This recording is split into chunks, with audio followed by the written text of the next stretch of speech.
Hi everyone, my name is Tori. This is Novel Life. Welcome back to my channel. In today's video, I have some bingeable books that I want to share with you. So I recently read one book in 24 hours and I was like, one, I need to share this with everyone because I absolutely love this book. But number two, I realized that I have a whole list of books that are 100% bingeable that you will read in like 24, 48 hours. You're not going to want to put them down and I want to share them with you. So let's go ahead and dive right in. The first book I have to talk about is the one where I read in 24 hours and then I was like, I need to sit down and make a video about this. And that is Be With Me by Gabrielle Sands. So I love a good nitty gritty mafia romance. That is my catnip. I love it. I love a good mafia romance that one takes place in like a major city, Chicago, New York, anything like that. But both characters carry a little bit of trauma, a little bit of emotional depth, if you may say, but the mafia aspect is still there. It's very high stakes. There's a lot going on. There's a lot of family political intrigue. There's a lot of political intrigue with certain things. And this book had all of that. So our female character, Mia, she is the daughter of the mayor, or she is the daughter of the person that is in the running to become mayor. And his whole campaign is to take down the mafia families, specifically the Ferrero family.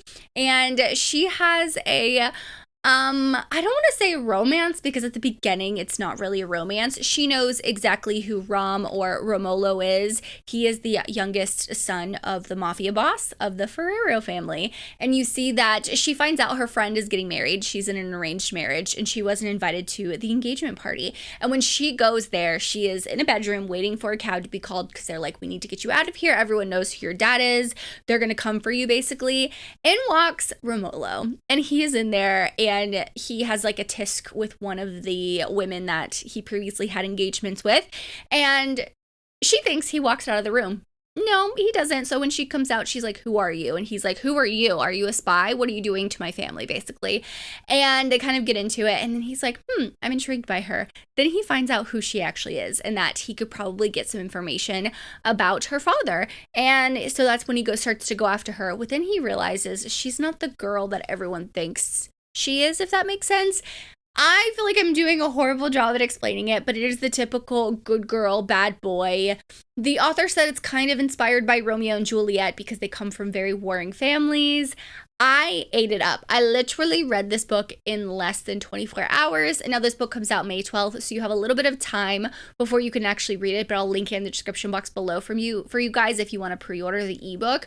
I loved it. I love a nitty-gritty mafia romance. I love the political intrigue. I love that with fantasy, but I also love that with a mafia romance, and this book had it all. High stakes. Literally from just her being the mayor in running's daughter and him being one of the sons of the mafia boss. Like, there is a lot of action in this book and it does not stop until the end, which I think what makes me wanted to keep reading it. So yeah, I spent my whole Saturday reading that book and I loved it. I was not mad about it. I want everyone to read it. So this whole series is interconnected standalone. So the couple in this book does have their HEA, but you see that as the story goes on, as the first book plays out, you see that there's this kind of like overarching plot with a lot of different mafia families and all this stuff like that. So I'm invested. I'm intrigued. I cannot wait for the next book to come out. I'm so happy I received an ARC of this book, but I really want everyone to read it because I'm obsessed. Now the next book is one that I have said this in my April wrap up. I have a hard time recommending this book because I don't know who I would recommend it to specifically. It's a blanket recommendation, but it's very niche, if that makes sense. And I can't really explain this book because I feel like if I explained all of it, it would kind of give away some of that like mysterious aspect because the whole point of this book was to read it. You're trying to figure out what's happening with our female character because you're only in her point of view, and I loved it.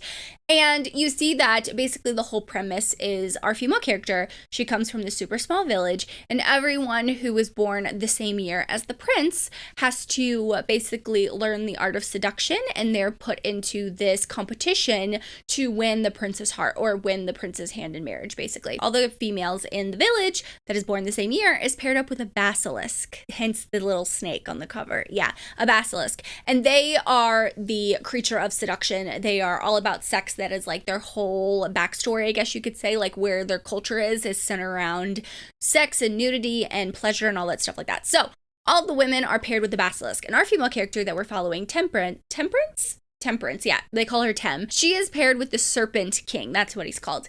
And it is a slow burn. And you think Art of Seduction, wouldn't it be very fast paced? No. It is actually very slow burn. And she actually learns to she meets the prince and realizes the prince is very different from the king. There's a lot of like hidden secrets between the basilisks and the humans, and there's a lot of animosity between the two, and she discovers all this. It was so intriguing. And yes, it is on the spicier side because the whole premise is the art of seduction, but it is so much more than that. I ended up giving this book 4 stars because I was so intrigued. And yes, it does end on a cliffhanger. So the next book I think comes out later this year and I will be reading it. But I'm like, I don't know who to recommend this to, but I binged this book. Like, I could not stop reading it because there's just so many things going on. So I would say if that sounds interesting to you, pick it up and see if it's for you.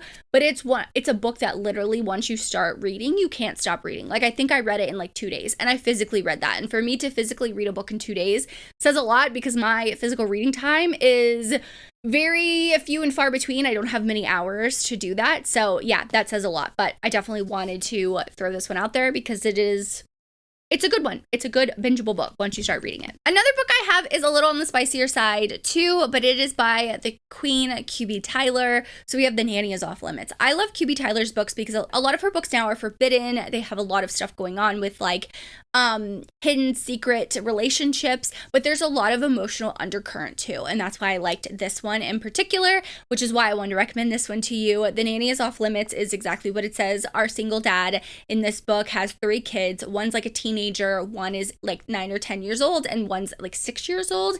And you find out that his ex-wife recently passed away unexpectedly. So they were divorced before she passed away. She was in a relationship with someone else, but he's still grieving the loss of the mother of his children. Like, that's not something like anyone prepares you for. So he has a lot of stuff going on with that. He also is trying to take care of his 3 kids. He has a lot going on with that. And in walks our nanny. And he starts having feelings for her, even though I think she's 18 years younger than him.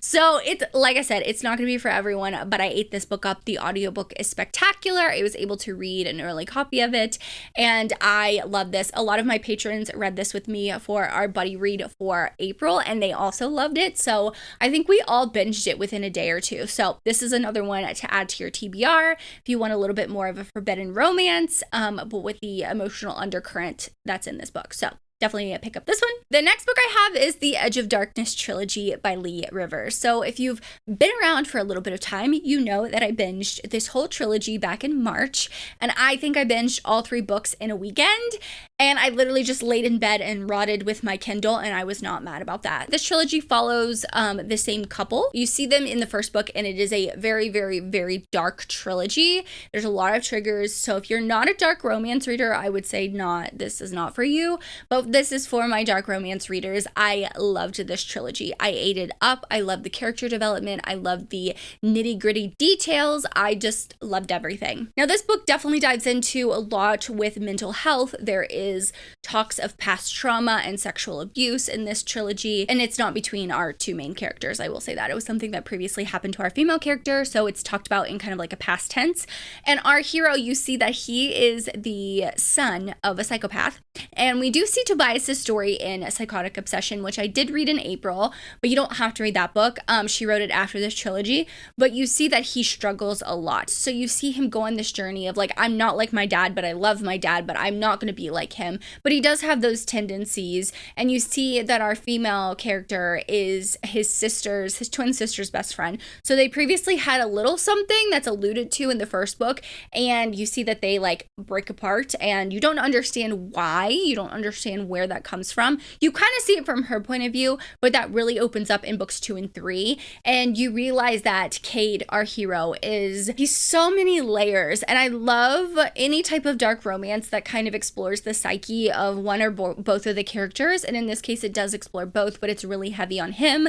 Like I said, the mental health representation I think is really, really good. You see our female character who has kind of like this PTSD surrounding past trauma, but then you have our hero who is, like I said, he's basically a psychopath, and you see where that comes from and how he is kind of handling it, navigating his life with that. And I personally love it. In the second and third book, there definitely is more of kind of like this undercurrent of a crime family, organized crime, kind of like that high stakes stuff, which I also love. So it kind of blends together a lot of different things. But I say I literally rotted in bed for 2 days and read this trilogy.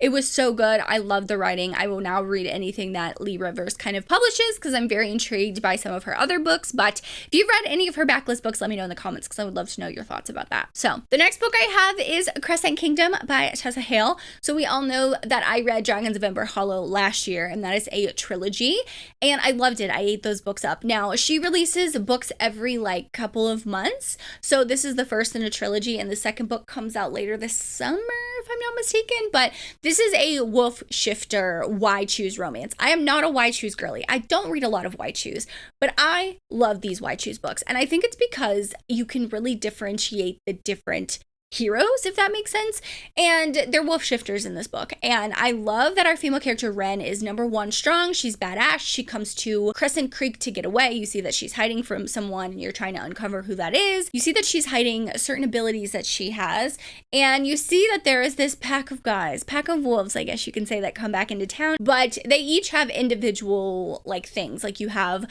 the MMA, the fighter, who owns an MMA gym where she trains, and he's like all about that. You see we have the British guy who owns the bar that's in town that she's working for. You have the hacker, which he has like black rimmed glasses. I love him. He is such a little teddy bear. I love him so much. Oh my god.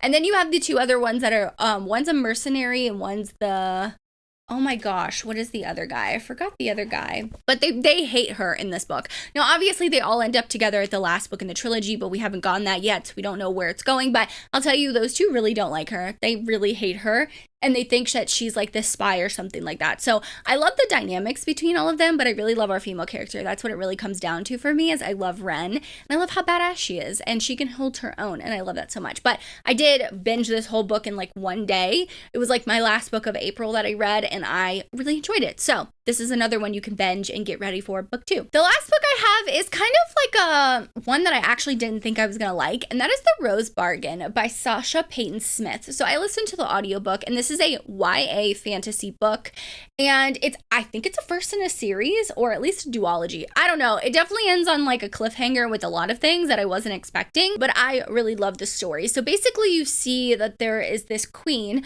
who has kind of taken over what I think is like England, I guess you can say. And she is in charge. She is the queen. And you see that there is kind of like a bargain that people, or in this case women, make with her to like gain something to try and win her son's favor, who is the prince. But you see that there's another brother. He's kind of like this bastard brother. And I know it sounds like, oh, YA fantasy, I'm just gonna write it off. Don't, because I'm someone who I don't always love YA fantasy, but I was completely intrigued with this story. Like, our female character is not one of those like YA female characters that just willy-nilly goes about life. No, she is basically, her family, I would say, is facing ruin, like financial ruin, and she's like, I have to do something. But like, you see that something happened with her sister when her sister took a bargain from the queen. She basically was gone for a year and came back, and that also contributes to her family's ruin, because people are like, oh, what happened to her, like scandalously what happened to her type of a thing.